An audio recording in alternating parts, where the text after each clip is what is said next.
Praise the Lord. आज आपण योहानकृत शुभवर्तमान याचा पहिला अध्याय आणि 18वं वचन पाहणार आहोत. म्हणजे येशू ख्रिस्ताबद्दल आज आपण अ, मनन करणार आहोत. येशू ख्रिस्त कोण आहे, कशासाठी आला, ते सगळं ह्या वचनामध्ये आपल्याला अ, लिहिलेलं आहे. ते आज आपल्याला समजणार आहे. तर मी योहान पहिला अध्याय 18वं वचन वाचते. देवाला कोणीही कधीच पाहिले नाही. जो एकुलता एक जन्मलेला देवपित्याच्या उराशी असतो, त्याने त्याला प्रगट केले आहे. आमेन. तर इथं आपण असं बघतो, की इथं लिहिलेलं आहे, की देवाला कोणीही कधीच पाहिलेले नाही. म्हणजे आपण जर जुना करार बघितला, तर त्या जुन्या करारात आपल्याला कळतं, की देवाला पाहण्याची मोशेची पण खूप इच्छा होती आणि खुद्द मोशेनेही देवाला पूर्णपणे कधीच पाहिले नव्हते. कारण मोशेनी त्याची इच्छा प्रगट केली तेव्हा देव त्याला म्हणाला, आपण बघितलं ते की निर्गम 33वा अध्याय 19 आणि 20 या वचनात लिहिलेलं आहे, की तुला माझे मुख पाहवणार नाही. म्हणजे देवाने मोशेला सांगितले, कारण माझे मुख पाहिल्यास कोणी मनुष्य जिवंत राहणार नाही. म्हणजे असं आपल्याला हे कळतं, की देव किती सामर्थ्यशाली आहे. त्याचं मुख पाहिलं तरी कुठलाही मनुष्य जिवंत राहू शकणार नाही. एवढा सर्व समर्थ देव आहे, एवढा सर्व शक्तिशाली देव आहे, की त्याचं तेज एवढं आहे, की ते त्याच्या मुखामध्ये तेज एवढं आहे, की ते सूर्यापेक्षा पण कितीतरी वेगळ्या प्रकारचं त्याचं तेज आहे. आणि त्यांनी काय सांगितलं ते येशूने आहे परमेश्वराने आपल्याला, की माझं मुख पाहिल्यास कुणीही मनुष्य जिवंत राहू शकणार नाही. अनेक लोकांनी देवाचा शोध केला, पण त्यांनी अनेक वेगवेगळ्या धर्मामध्ये जगभर लोक देवाचा काय करतात, शोध करतात आणि त्यांना कितीही शोध केला तरी देवाचं एकदम अल्प अल्प म्हणजे सर्वात कमी टक्के ज्ञान त्यांना होतं. पण हे देवाविषयीचं ज्ञान कधीही त्यांना पूर्णपणे मिळत नाही. तर मग इथं काय आहे, तर इथं आपल्याला असं कळतं, की देवापासून आलेला स्वतः देव असलेला ख्रिस्तच तोच काय तो पित्याला ओळखतो. म्हणजे आपल्याला सगळ्यांना माहिती आहे, की येशू कुठून आलाय? तर स्वर्गातून आलाय. म्हणजे येशू ज्यावेळेस जगाची उत्पत्ती परमेश्वराने केली, त्यावेळेस येशू त्या परमपवित्र जो देव त्याच्याबरोबर येशू ख्रिस्त सुद्धा तिथं होता. म्हणजे पिता, पुत्र आणि पवित्र आत्मा आणि त्यामुळं तो खुद्द देव पण आहे येशू ख्रिस्त. आणि मग इथं काय सांगितलंय, की देवापासून आलेला म्हणजे देवापासून आलेला व स्वतः देव असलेला ख्रिस्तच काय तो पित्याला ओळखतो आणि त्याने स्वर्गात इतके वर्ष तो देवाबरोबर राहिलेला आहे आणि त्याने स्वतः देवाला पाहिले आहे आणि म्हणून ख्रिस्तच लोकांना देवाची पुरेपूर ओळख करून देतो, असं इथं सांगितलेलं आहे. म्हणून या वचनात आपण बघतो, की योहान म्हणतो, की देवाला कोणीही कधीच पाहिले नाही. जो एकुलता एक जन्मलेला देवपित्याच्या उराशी असतो, त्याने त्याला प्रगट केले. म्हणजे देव इथं ख्रिस्ताला त्याने एकुलता एक पुत्र असे म्हटलेले आहे आणि ख्रिस्त हा केवळ देवाचा पुत्रच आहे असं नाही, तर तो स्वतः देव पण आहे आणि देवाचं सर्व सत्य ज्ञान हे आपल्याला ख्रिस्तापासून मिळतं, असं आपल्याला इथं समजतंय. मग आता आपण इथं बघू, की येशू ख्रिस्त कोण आहे? आपल्याला समजून घेऊ आपण, की येशू ख्रिस्त कोण आहे? तर अनेक लोकं त्या नावाचा अर्थ असं सांगतात, की तो मुक्तिदाता आहे. आणि तो म्हणजे मुक्तिदाता आहे, सोडवणारा आहे, असं सांगितलेलं आहे. अभिषिक्त आहे आणि ज्याला देवाने सेवेकरता अभिषिक्त केलेला असा मसीहा आहे, असं इथं सांगितलेलं आहे. तर मग इथं हे आपण लक्षात घेऊ, की येशू ख्रिस्त या जगात येण्यापूर्वी शेकडो वर्षांपूर्वी म्हणजे 700, 800, 900 वर्षांपासून सर्व यहुदी लोक एका मसीहाची वाट बघत होते. म्हणजे अभिषिक्ताची वाट पाहत होते. मसीहा येणार आहे, मसीहा येणार आहे, असं ते खूप वर्ष वाट पाहत होते. आणि मग त्यांना असं ते माहीत होतं, की जुन्या करारात लिहिलेलं होतं, की देवाच्या अभिवचनाप्रमाणे अ, मसीहा येणार आहे. आणि यशाया संदेष्टाने पण लिहिलं होतं, की तो लोकांची पापे, दुःख सगळं वाहून नेणारा असा मसीहा येणार आहे. मग यशाया संदेष्टाच्या 53व्या अध्यायामध्ये 1 ते 12 वचनामध्ये येशूने जे दुःख सहन केलेलं आहे, त्याचं सगळं वर्णन यशायाने तिथं लिहिलेलं आहे, नाही का? की ते सगळं आपण माहीत आहे आपल्याला, की यशाया 53 मध्ये कशाप्रकारे देवाने काय केलेलं आहे, येशूने दुःख भोगलेलं आहे हे आपल्याला दिसतं. मग त्या प्रमाणे यशाया असंही म्हणतो, यशाया 9वा अध्याय आणि 6वं वचनमध्ये, की नाही का, आपण वाचू. कारण आम्हासाठी बाळ जन्मला आहे, आम्हास पुत्र दिला आहे. त्याच्या खांद्यावर सत्ता राहील. त्याला अद्भुत मंत्री, समर्थ देव, सनातन पिता, शांतीचा अधिपती म्हणतील. त्याच्या सत्तावृद्धीला व शांतीला अंत असणार नाही. तो दाविदाच्या सिंहासनासमोर बसून त्याचे साम्राज्य चालविल आणि तेथून पुढे ते सर्व काळ न्यायाने व धर्माने दृढ व स्थिर करील. हे यशायाने सांगितलेलं म्हणजे भविष्यवाणी आहे. ही जवळजवळ 800-900 वर्षांपूर्वी येशूचा जन्म होण्याच्या आधीची ही भविष्यवाणी आहे. म्हणून मग ते सर्व यहुदीले लोक असं विश्वास धरत होते, की एक राजा येणार आहे. आणि ते वाट पाहत होते, की एक राजा असा येणार आहे, की जो असा आपल्या यहुदी राष्ट्राचं नेतृत्व करणार आहे. आणि रोम वर तो काय करणार आहे, म्हणजे राजकीय, ते रोममध्ये राहत होते ना, राजकीय विजय मिळवून देईल. आणि तो मसीहा म्हणजे खुद्द देवच या पृथ्वीवर मनुष्य म्हणून येईल. पण त्यांना असं वाटलं, की तो राजा बनून असं नाही का लढाई करल त्यांच्या बाजूने आणि त्यांना सुखी करल, असं त्यांना वाटत होतं.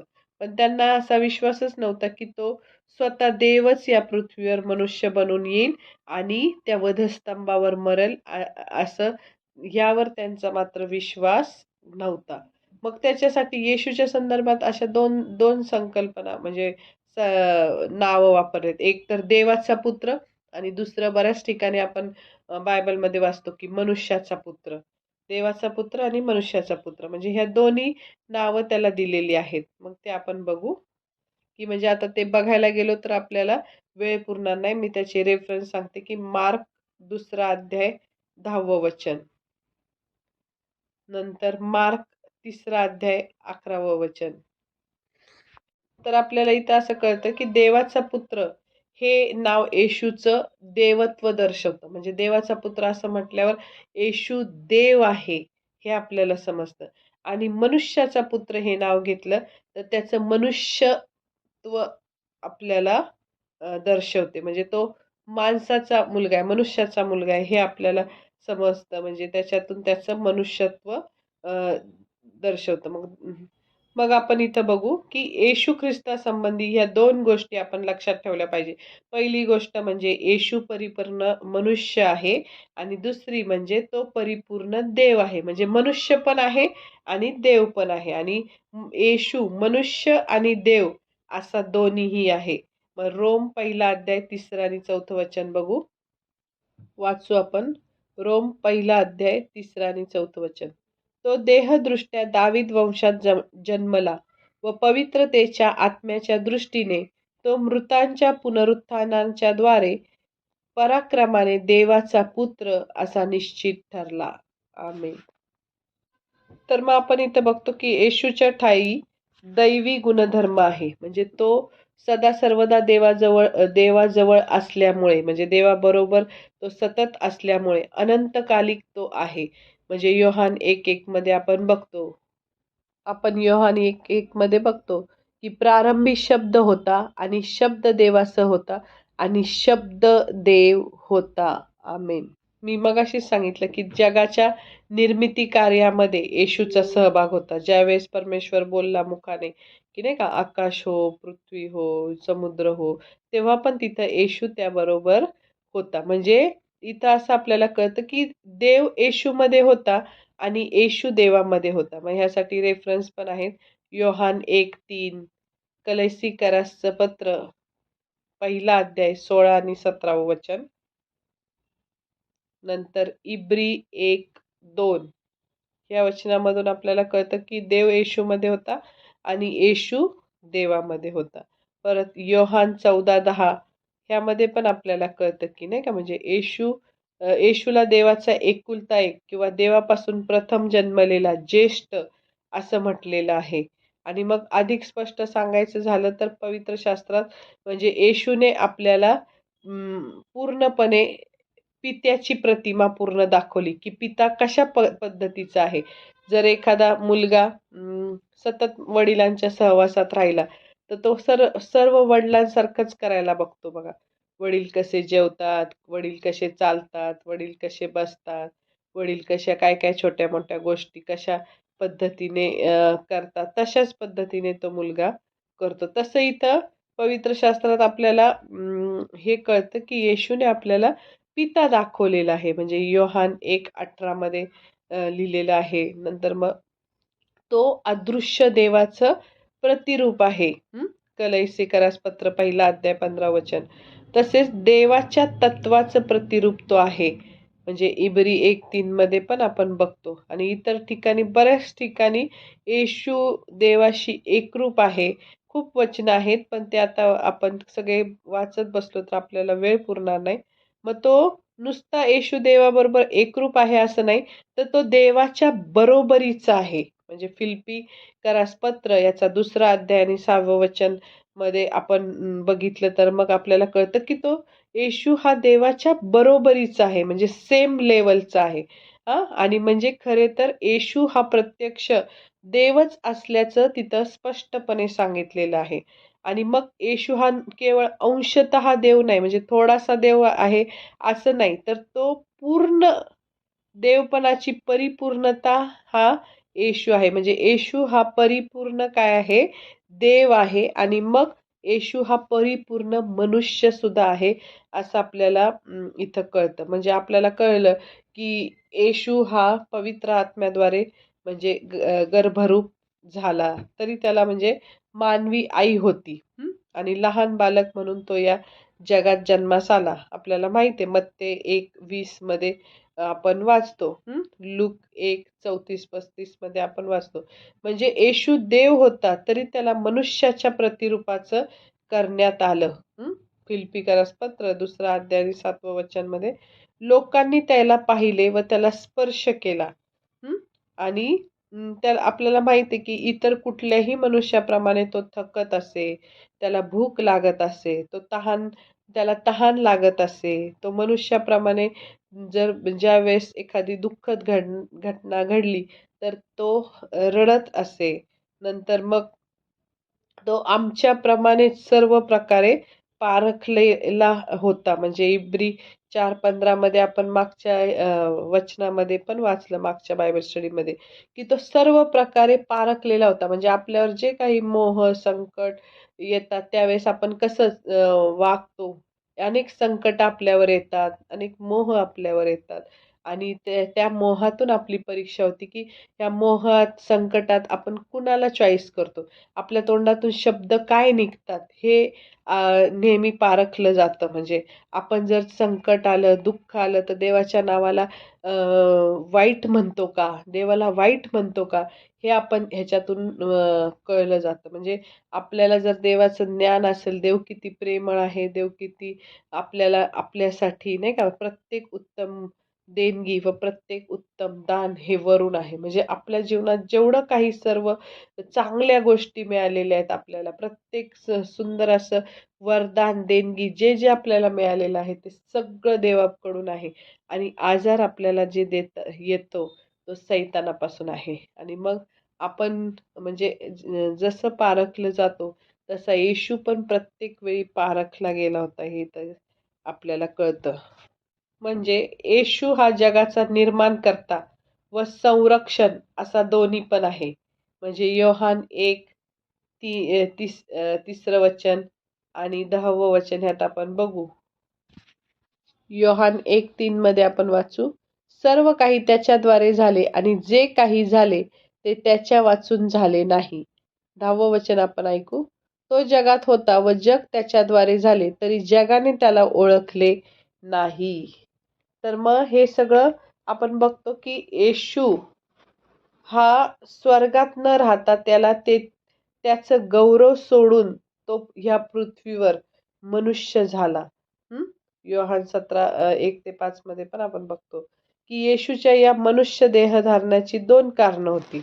मग ती कुठली 2 कारणं होती? तर देह धारणाचं पहिलं कारण होतं ते म्हणजे देव कसा आहे हे आपल्याला येशूकडे पाहून कळावं. म्हणजे पूर्वी जे काही देवाचं प्रतिमा होती, म्हणजे ज्यावेळेस मोशे जंगलामध्ये त्या सगळ्या लोकांना घेऊन निघाला रानातून, सगळ्या इस्रायली लोकांना मिसर देशातून घेऊन निघाला, त्यावेळेस अशी देवाची प्रतिमा झाली होती की नाही का, कुणी काय पाप केलं तर लगेच तिथं त्वरित त्यांना दंड यायचा. ते कुरकुर केली की लगेच आगे साप यायचे, त्यांना चावायचे आणि अनेक लोक 2-2 हजार लोक मरायचे. म्हणजे पाप झालं की लगेच तिथं शिक्षा व्हायची, जमीन दुभागायची, ते जमिनीत नाही का गडप व्हायचे आणि अशा प्रकारे वेगवेगळ्या पाप त्यांच्याकडून व्हायचे आणि वेगवेगळ्या प्रकारे ते मरण पावले रानामध्ये.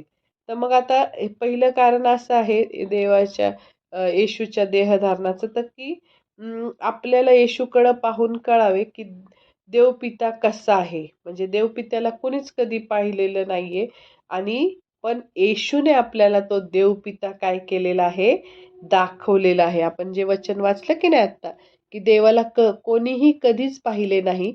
जो एकुलता एक जन्मलेला देवपित्याच्या उराशी असतो, त्याने त्याला प्रगट केले आहे. म्हणजे त्या येशूने त्याला प्रगट केले की पिता कसा आहे. जसा तो प्रेमळ होता, जसा तो दयाळू होता, तसंच येशूने इथं कार्य केलेलं आहे. म्हणजे अ, जसं स्वर्गात त्यांनी बघितले देवपित्याचं जे सगळे गुण, तसेच त्यांनी इथं पृथ्वीवर ते गुण काय केलेत, देवपित्याप्रमाणेचे गुण सगळे स्वतःमधून ते प्रगट केले, दाखवले की माझा देवपिता जसं करतो तसंच मी करतो. असं तो सतत आपल्याला बायबलमध्ये वाचलं तर सतत आपल्याला ते सांगत आहे. म्हणजे येशूनेच आपल्याला देवपिता कसा आहे हे आपल्याला दाखवलं आहे. योहान 12:45 मध्ये बघतो आपण. आपण वाचू योहान 12:45. आणि जो मला पाहतो तो ज्याने मला पाठवले त्याला पाहतो. जो कोणी माझ्यावर विश्वास ठेवतो त्याने अंधकारात राहू नये म्हणून मी जगात प्रकाश असा आलो आहे. आमेन. म्हणजे आपल्याला येशू आणि त्याचं बोलणं, त्याची कृत्य, आपण जे त्यांनी 3.5 वर्ष इथं बघितलं आपण, त्याची कृत्य कशी आहेत, काय त्याची दयाळूपण, त्याचं प्रेमळपण, त्याचा चांगुलपणा, तो क्षमा करणारा देव आहे.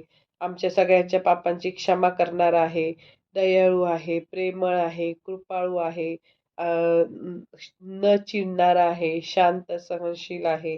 तर एवढंच नव्हे, तर त्याला आपण असं बघतो की त्याला आपल्या सर्व गरजा व अडचणीबाबत पण काळजी आहे. हे सुद्धा आपल्याला कळून आले की म्हणजे ह्या सगळ्या गोष्टींसाठी येशू सगळ्यात पहिलं कारण की आपल्याला देवपिता कसा आहे ते प्रगट करावं म्हणून येशू ह्या पृथ्वीवर आला. दुसरं कारण येशूचं मानवी देहधारण करण्यामागचं दुसरं कारण आहे म्हणजे आपल्या तारणाचं कारण. सर्वात मोठं कारण आपलं तारण होण्यासाठी वधस्तंभावरील मरण, म्हणजे जो काही येशूला आपण मुक्तिदाता म्हणतो की नाही, म्हणजे तो आपला दाता आहे असं आपण पवित्र शास्त्रातून शिकतो की तोच आपल्याला मुक्ती देणार आहे. मग त्यासाठी मग आणि तो आपल्याला आमच्या पापांपासून, पापदंडापासून सोडवणार आहे, असं आपण पवित्र शास्त्रात वारंवार वाचतो. आणि मग आपल्याला हे माहिती आहे की मार्कचा 10:45 मध्ये लिहिलेलं आहे तसं, की नाही का, त्याने मग येशू सोने रुपये देऊन नाही तर स्वतःच्या मौल्यवान रक्ताने आमच्या मुक्तीची किंमत त्यांनी दिलेली. म्हणजे जर आपण कुठली गोष्ट घेतो विकत, तेव्हा आपण काय करतो, आपल्याकडचे पैसे देतो आणि ती गोष्ट घेतो. तर मग किंवा सोनं देतो आणि ती गोष्ट विकत घेतो. तर तसं इथं येशूनी केलेलं नाही. कुठलंही मौल्यवान सोनं नाणं देऊन त्याने आपल्याला खरेदी केलं नाही, तर त्यांनी स्वतःच्या शरीरातलं संपूर्ण 6.5 लिटर जे रक्त असतं मानवाच्या शरीरात, ते संपूर्ण रक्ताची किंमत देऊन मग आपल्याला खरेदी केलेले आहे. अशा प्रकारे आपल्याला मुक्ती मिळाली आहे. म्हणजे आपल्या मुक्तीची किंमत काय केलेली आहे? त्या येशूने कशाप्रकारे भरून दिली? तर स्वतःचं रक्त सांडून. आपण त्यासाठी वाचू 1 पेत्र पहिला अध्याय 18 वचन.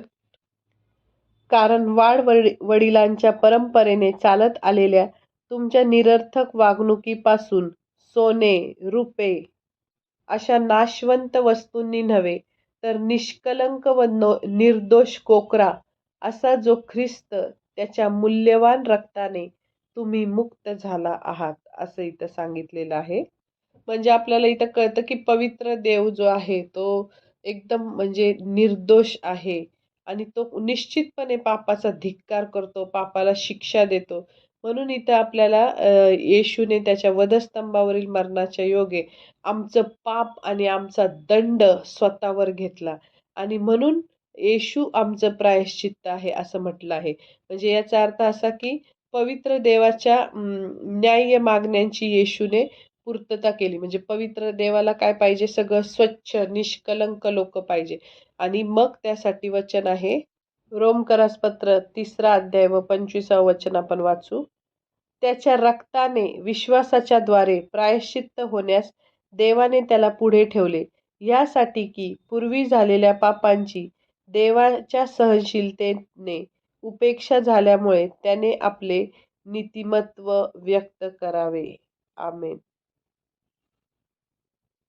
अजून एक वचन आहे, योहानाचं पहिलं पत्र 2 अध्याय 2 वचन. आणि तोच आपल्या पापांबद्दल प्रायश्चित्त आहे, केवळ आपल्याच पापांबद्दल नव्हे, तर सर्व जगाच्याही पापांबद्दल आहे. आमेन. म्हणजे इथं आपल्याला असं कळतं की येशूने जे प्रायश्चित्त केलेलं आहे, म्हणजे जे पापांचा जे दंड होता, ती दंडाची जी जी जी शिक्षा होती, ती सगळी येशूने काय केली? ती पेड केली. म्हणजे ती भोगली. ती पापांबद्दलची जी शिक्षा होती ती. मग त्या येशूच्या प्रायश्चित्तामुळे देव पाप्यांना काय करतो? क्षमा करतो आणि तरी सुद्धा पवित्र राहतो. मग कारण देवाने पापाकडे दुर्लक्ष, कानाडोळा न करता उलट पापाला शिक्षा दिली इथं आपण बघतो. आणि आपल्या पापामुळे आम्ही देवापासून विभक्त केलेले असे होतो. पण ज्यावेळेस येशूने स्वतःचं रक्त दिलं, त्यावेळेस देवाशी आमचा समेट झाला. पूर्वी म्हणजे आपण देवाशी सहभागिता ठेवू शकत नव्हतो, जोपर्यंत येशूने रक्त सांडलं नव्हतं तोपर्यंत. म्हणजे आदम हवा आपण बघतो, की ज्यावेळेस त्यांनी फळ खाल्लं, ते देवापासून विभक्त झाले, नाही का? आध्यात्मिक रीतीने ते दूर गेले. ते देवाला बघून घाबरले. आपण तिथं बघितलं देवाने त्यांना हाक मारली. आधी फळ खाण्याच्या आधी ते देवाबरोबर रोज शिळोप्याचा वारा सुटायचा. त्यावेळेस ते काय करायचे? एकत्र गप्पा मारायचे, बोलायचे. देवाबरोबर त्यांची सहभागिता होती आणि म्हणजे त्यावेळेस त्यांना ते नग्न आहेत हे त्यांना काही वाटलं नाही. पण ज्यावेळेस फळ खाल्लं, त्यावेळेस ते काय झाले? आध्यात्मिक रीतीने देवापासून दूर गेले आणि तेव्हापासून ते घाबरले आणि मग त्यावेळेस आपल्याला असं दिसतं, की ते ज्यावेळेस देव आला फळ खाल्ल्यानंतर, तेव्हा ते देवाला घाबरून लपले आणि देवापासून दूर, दूर, दूर होत गेले आणि मग ह्या वधस्तंभाच्या मरणाद्वारे म्हणजे देवानी काय केला? स्वतःच्या रक्ताने देवाशी आमचा समेट केला. म्हणजे आता परत आपण त्या कृपेच्या समोर कधीही जाऊ शकतो. आपण बघतो, की आपल्याला माहिती आहे, की वधस्तंभावर ज्यावेळेस येशूने प्राण दिला, तेव्हा तो पवित्र स्थानातला पडदा वरपासून खाली फाटला आणि नाही का तो म्हणजे ती जी भिंत होती परमेश्वरामध्ये आणि मानवामध्ये, ती भिंत म्हणजे येशूच्या रक्ताचं अर्पण केल्यापासून म्हणजे ते निघून गेली ती भिंत आणि आता आपण सहजपणे कुणीही येशूच्या म्हणजे देवाच्या पित्याकडे काय करतो? जाऊ शकतो आणि मग येशूने स्वतःच्या रक्ताद्वारे देवाशी आमचा काय केलेला आहे? समेट केला आहे. त्यासाठी वचन वाचू. रोमकरास पत्र 5 अध्याय 1 वचन. म्हणून आपण विश्वासाने नीतिमान ठरवलेले आहोत. म्हणून आपणाला आपल्या प्रभू येशू ख्रिस्ताच्या द्वारे देवाबरोबर शांती आहे. आमेन. अजून एक वचन बघू आपण. कलैसीकरास पत्र 1 अध्याय आणि 20 वचन. आणि त्याच्या वधस्तंभावरील रक्ताच्या द्वारे शांती करून त्याच्याद्वारे जे सर्व काही आहे ते सर्व, ते पृथ्वीवरील असो किंवा स्वर्गातील असो, त्याचा स्वतःबरोबर त्याच्याद्वारे समेट करावा हे पित्याला बरे वाटले. म्हणजे आपला काय झाला, पृथ्वीवर वरील असो किंवा स्वर्गातील असो, त्याच्या रक्ताद्वारे आता आपण काय करू शकतो, परमपवित्र पित्याकडे जाऊ शकतो लगेच. आपला समेट झाला आहे. तर येशूच्या वधस्तंभावरील मरणाद्वारे आणि त्याच्या रक्तसिंचनाद्वारे आम्हाला आमच्या पापांची क्षमा होते. म्हणजे एकीकडे असा उलट अर्थ घ्यायचा नाही, की याचा अर्थ देव आमच्या पापांकडे दुर्लक्ष करतो. देवाचं म्हणजे आमची म्हणजे आम्ही पाप केलं तरी चालेल, असा उलटा अर्थ घ्यायचा नाही. तर मग आपल्याला उलट त्यांनी नुसतं रक्तसिंचन केलं नाही, म्हणजे नुसतं रक्त सांडलं नाही, तर त्या रक्ताबरोबर आपल्याला अनेक हजारो गोष्टींचे आशीर्वाद त्या देवाने आपल्याला काय केले, दिलेत. म्हणजे आपण असा विश्वास ठेवतो, की येशूने जे वधस्तंभावर मरण सोसलं, त्या येशूने ज्यावेळेस तिथं फटके खाल्ले, त्या फटक्यांद्वारे पण आपल्या प्रत्येक आजारावर काय झालेली आहे, आजार निघून गेलेला आहे. आमचे रोग सुद्धा वधस्तंभावर वाहून नेले आणि आपल्या शरीरास आरोग्याचा पुरवठा केला आहे आणि आमची दुष्टात्म्यापासून सुटका केलेली आहे. आपण वाचू यशया 53:4-5. खरोखर आमचे व्याधी त्याने आपल्यावर घेतले, आमचे क्लेश त्याने वाहिले. तरी त्यास ताडण केलेले, देवाने त्यावर प्रहार केलेले व त्याला पिडिलेले असे आम्ही त्याला लेखले. खरे पाहिले असता तो आमच्या अपराधांमुळे घायाळ झाला, आमच्या दुष्कर्मांमुळे ठेचला गेला. आम्हास शांती देणारी अशी शिक्षा त्यास झाली, त्यास बसलेल्या फटक्यांनी आम्हास आरोग्य प्राप्त झाले. अजून एक वचन आहे, मत्ते 8:16-17. मग संध्याकाळ झाल्यावर लोकांनी पुष्कळ भूतग्रस्तांना त्याच्याकडे आणले. तेव्हा त्याने भूते शब्दानेच घालवली आणि सर्व दुःखनाईतांना बरे केले. त्याने स्वतः आमचे विकार घेतले आणि आमचे रोग वाहिले.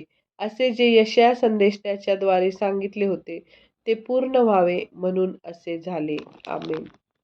म्हणजे आपल्याला इथं अजून एक गोष्ट कळती, की येशू स्वतःच्या पुनरुत्थानाद्वारे आम्हाला आमच्या शरीराचं पुनरुत्थान आणि सार्वकालिक जीवन देतो. यासाठी आपण वचन बघू. योहान 6:54. मी वाचते. योहान 6:54. जो माझा देह खातो व माझे रक्त पितो, त्याला सार्वकालिक जीवन प्राप्त झाले आहे आणि मीच त्याला शेवटल्या दिवशी उठवेन. आमेन. अजून एक वचन पाहू. 58. योहान 6:58. स्वर्गातून उतरलेली भाकर हीच होय. तुमच्या पूर्वजांनी भाकर खाल्ली तरी ते मेले, हे तसे नाही. ही भाकर जो खातो तो सर्व काळ जगेल. आमेन. अशी अनेक वचनं आहेत. म्हणजे येशूने वधस्तंभावर जे रक्त सांडलं त्याच्यातून खूप अनेक आशीर्वाद आपल्याला मिळाले. आपले रोग आपण आपल्या रोगापासून मुक्त झालो.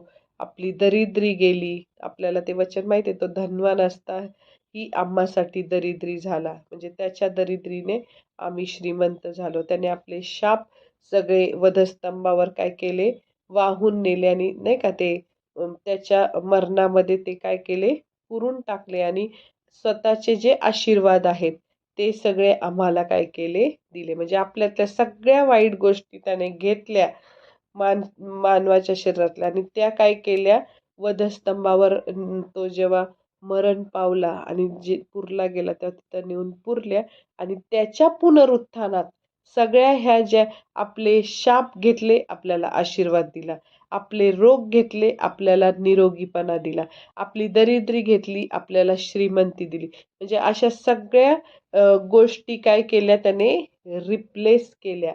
आपला नाश होणार होता तर आपलं काय केलं त्याने, सार्वकालिक जीवन आपल्याला काय केलं, त्याने मिळवून दिलं. म्हणजे इथं आपल्याला कळतं की हे वधस्तंभावरील मरणाद्वारे त्यांनी काय केले, हे सर्व आशीर्वाद येशूने आम्हाला काय केले, मिळवून दिले. आणि आत्ताही आपण बघतो की येशूचं कार्य चालूच आहे. तो पवित्र आत्म्याद्वारे काय करतो, आत्ता सुद्धा सगळ्या लोकांना त्याच्या देवाचं कार्य पुढं नेण्यासाठी पवित्र आत्म्याद्वारे प्रत्येकाला काय करतो? मार्गदर्शन करतो. आणि आत्ता पण तो स्वर्गामध्ये मध्यस्थ आणि सहाय्यक आहे. रोम 8:34 वाचू आपण. तर दंडाज्ञा करणारा कोण? जो मेला इतकाच नाही, तर मेलेल्यातून उठला आहे, जो देवाच्या उजवीकडे आहे आणि जो आपल्यासाठी मध्यस्थीही करीत आहे, तो येशू ख्रिस्त आहे. आमेन. तर आपण इथं बघतो की बऱ्याच वचनामध्ये असं लिहिलेलं आहे, की तो आपल्यासाठी कायम काय करतो? मध्यस्थी करतो. आणि मग ह्या सगळ्या गोष्टीतून आपल्याला त्याचं असामान्यत्व दिसून येतं, की तोच येशू हाच देवाचा खरा एकमेव काय आहे? मनुष्य रूपातलं प्रतिरूप आहे. म्हणजे त्याला म्हणता येईल तो येशू एकमेव देवाचा खरा अवतार आहे. म्हणजे इथं त्याने पृथ्वीवर जगून आपण कसं देवासारखे आहोत हे त्याने सगळ्यांना दाखवून दिलं. आणि ह्या सर्व वचनावरून आपण समजून घेतलं आता, की देवाला कोणीही कधीही पाहिलं नाही. 18वं जे वचन आपण आज त्याचं मनन केलं, की देवाला कधीही कोणीही कधीच पाहिले नाही. जो एकुलता एक जन्मलेला देवाच्या उराशी असतो, त्याने त्याला प्रगट केलं. म्हणजे आपण आता ह्या बायबल स्टडीत थोड्याशा गोष्टी एकदम त्याच्या येशूविषयी त्याने काय-काय म्हणजे देवाबद्दलच्या प्रगट केल्या ह्या बघितल्या. देवाला धन्यवाद. आपण प्रार्थना करू. परमपवित्र पिता प्रभू येशू ख्रिस्त पवित्र आत्मा त्रैक्य देवाला मान महिमा गौरव सन्मान आता आणि सदा सर्व काळ युगानुयुग असो. खरोखर बाप्पा तू एकच जिवंत पवित्र सनातन आणि अविनाशी असा देव आहे. तुझ्याशिवाय प्रभू ह्या जगात झाडाचं एक पानही हलत नाही. होय प्रभू, तू प्रत्येक गोष्टी चांगल्या करणारा देव आहे. कारण याकोबाच्या पत्रामध्ये आम्ही वाचतो, की प्रत्येक उत्तम देणगी व प्रत्येक उत्तम दान हे वरून आहे. आणि यशायामध्ये प्रभू आम्ही नेहमी यशायाचं वचन आम्ही वाचतो, की आम्हासाठी बाळ जन्मलं आहे, आम्हास पुत्र दिला आहे. त्याच्या खांद्यावर सत्ता राहील. त्याला अद्भुत मंत्री, समर्थ देव व सनातन पिता, शांतीचा अधिपती म्हणतील. त्याच्या सत्तावृद्धीला व शांतीला अंत असणार नाही. होय प्रभू, तुझ्या सत्तावृद्धीला व शांतीला कधीही अंत असणार नाही. तूच देवाबरोबर आमचा समेट केला. तुझ्याद्वारे आम्हाला सार्वकालिक जीवन मिळते. तुझ्याद्वारे आम्हाला पापांची क्षमा मिळते. तूच आमचा मुक्तिदाता आहेस. तूच आमचा प्रेमळ स्वर्गीय बाप आहेस. म्हणून मनापासून तुला धन्यवाद देते.